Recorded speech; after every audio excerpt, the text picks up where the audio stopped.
Hello, children, and welcome back to my virtual classroom. And this time, I hope you all have done your unit tests well. And I also believe that you all are hale and hearty. We've come to the end of the year, and I hope by the end of this year, the pandemic will also end up, and we all will be safe, sounding, landing on this perfect planet with another year 2021. So children, let's get started with the video. And this session I'll be adding a new video where we are going to learn about something which is very, very important for our country, something which is very, very important when we talk about nature, when we talk about profession, when we talk about occupation. So children, this topic particularly, we come to know the different agriculture sectors and the different categories. Today we are going to talk about industries. Here in this lesson, we are going to talk about industries. For your information, this chapter is chapter number 19. That is the last chapter of your book, page number 148. So children, what are industries? Industries are something where we get things from. The raw materials are taken to these industries. There, the raw materials are, beaten up or fined or refined and then brought into the complete product. We get many things from nature, and many of these things or resources can be used in their natural form. Some things can be used in natural form, but there are some things which require which need to be refined, which cannot be used just like that. You need to refine certain things. For example, we cannot use wood. Wool cannot be used just by grazing the sheep. Then iron ore, we cannot use all these things in their natural form. So we need to change them, or we need to refine them to finished products. Such as wood gives us furniture, wool gives us sweater, then woolen garments, cotton garments, and iron goods from iron ore. Now, this process of changing resources into finished products is known as, or this thing is done in industries. It is a process, slowly the things go by. For example, sugarcane is the raw material of sugar industry. Sugar is made from sugarcane, right? So sugar is just not made like that. Sugarcane is refined, sugarcane is used, and then it is transformed to sugar. Machines are, very, very important. They are used for every kind of purpose. At home also you must be using machines, and they help these raw materials to change these raw materials into final and finished goods. These machines, they require a lot of energy, they require a lot of electricity to run. Along with these things, children, industries need skilled people. People should be knowing that how to use these particular things.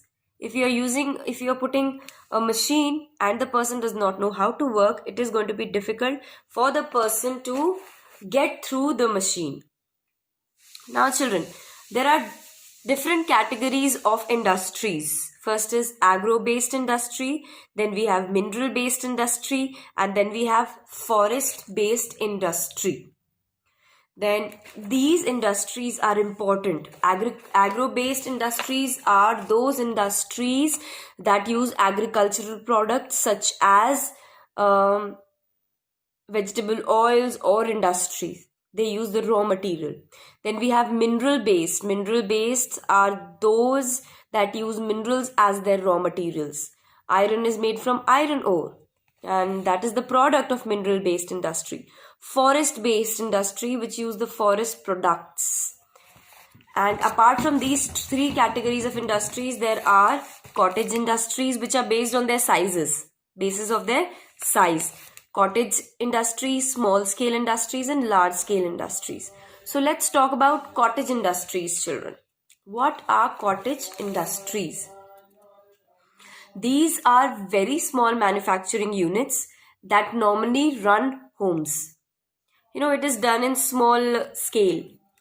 It is done either at home or in an institution. Only a few people are required to run them. You don't need lots of people. People maximum from 5 to 6 can start their own cottage industries. Raw materials are obtained from nearby markets and simple machines are used. Simple normal machines which we generally have at home. Weaving of cloth, oil extraction, grinding flour, making pickles, papads and toys are some popular cottage industry. These are small scale industries. They are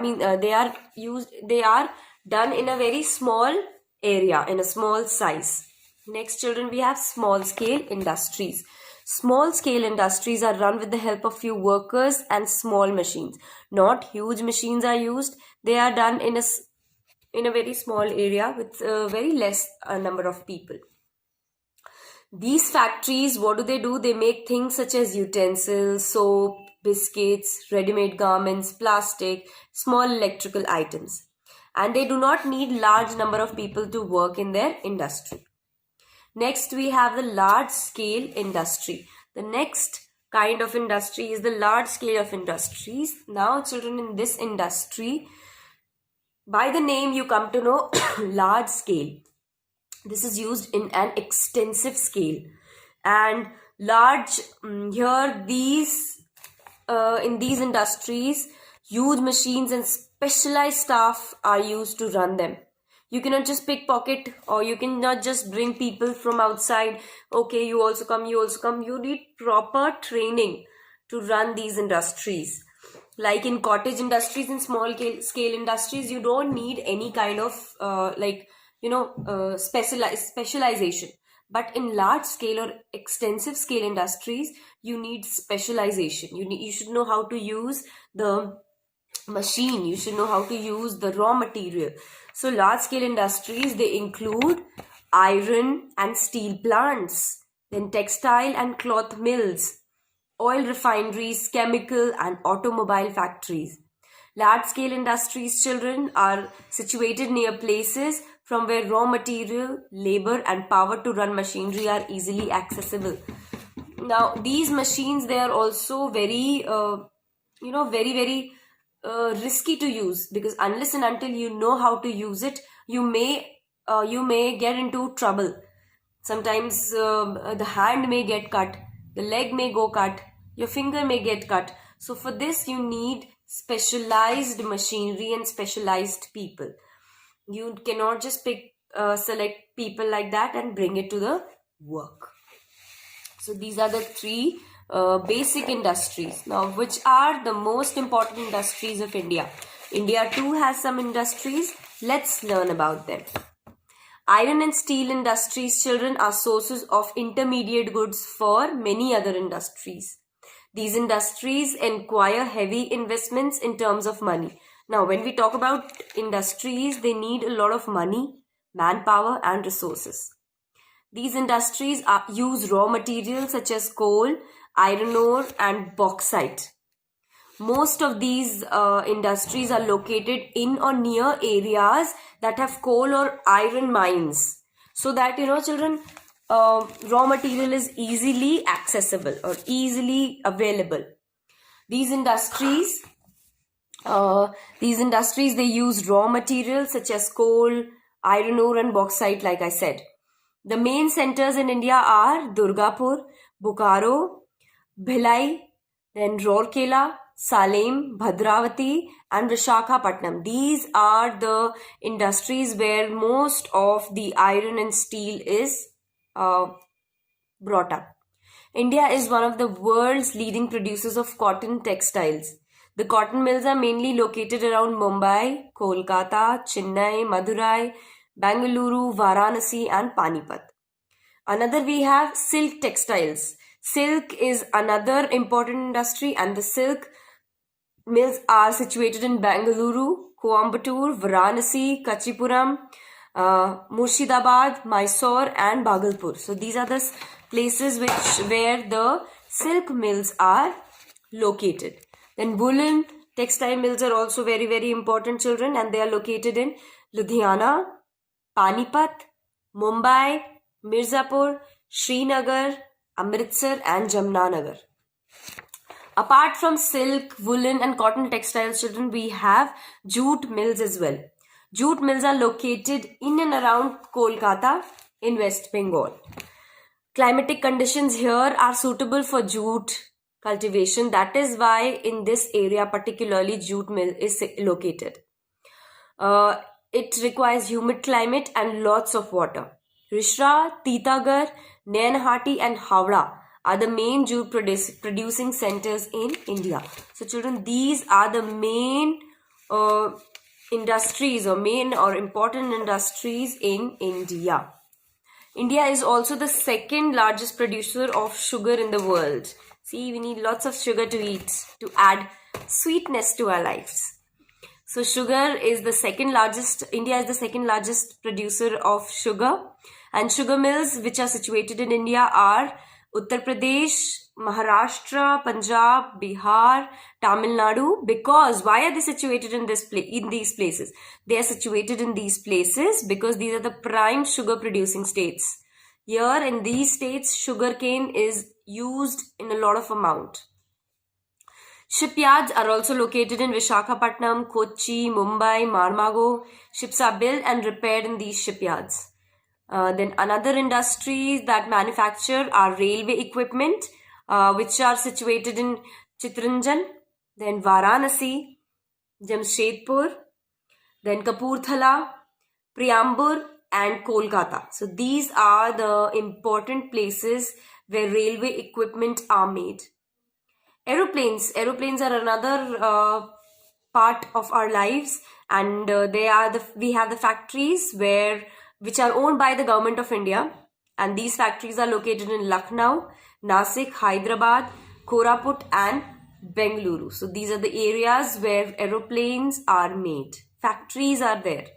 Automobiles are made or are produced in automobile factories such as Gurugram, Pune, Chennai, Kolkata, Nasik, Jamshedpur and Jabalpur. These are the places where automobiles are made. Then we have electronic goods. Electronic goods are manufactured in factories located in Kolkata, Mumbai, Bengaluru, Chennai, Pune, Coimbatore, Delhi and Panchkula. See children, industries are very, very important in everybody's life, because even for small things we need industries. Industries as in can be small scale, can be large scale or can be cottage industries. For everything we need people, for everything we need proper specialization, and for everything we need a system, a process of working. We cannot use raw goods, we cannot use raw materials just like that, picking up from the farm and using it. No, like I said in the beginning, wool, when you rear the sheep, you cannot use that particular wool just like that, just a raw material. That has to be refined. The wool has to be made into a proper yarn, and the yarn has to be made into proper wool. Only then we will be able to use the raw materials. Unless and until the raw materials are finished products, we will not be able to use them.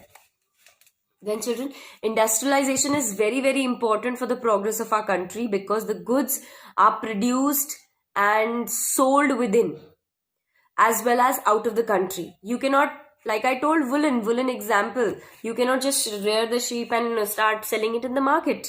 No, you have to fine it, you have to polish that. Then India is evolving into a highly industrialized nation. We are developing. We are not so much developed country, but we are trying to develop, and we are developing in every aspect of the profession. Other important industries that have been set up in the last few decades in India are paper, cement factories, then fertilizers, chemicals, information technology and garment. India is no longer lingering behind. We are just trying to pace up with the other countries so that we also stand amongst the countries which are in our, the countries which are with us, which are going on and on with us. So we are also trying to we are also trying to get over the developing word from developing to developed country. So I hope you are also going to be a good citizen of India and help India get into a developed nation. So that's it for the day. Stay healthy, stay blessed, children.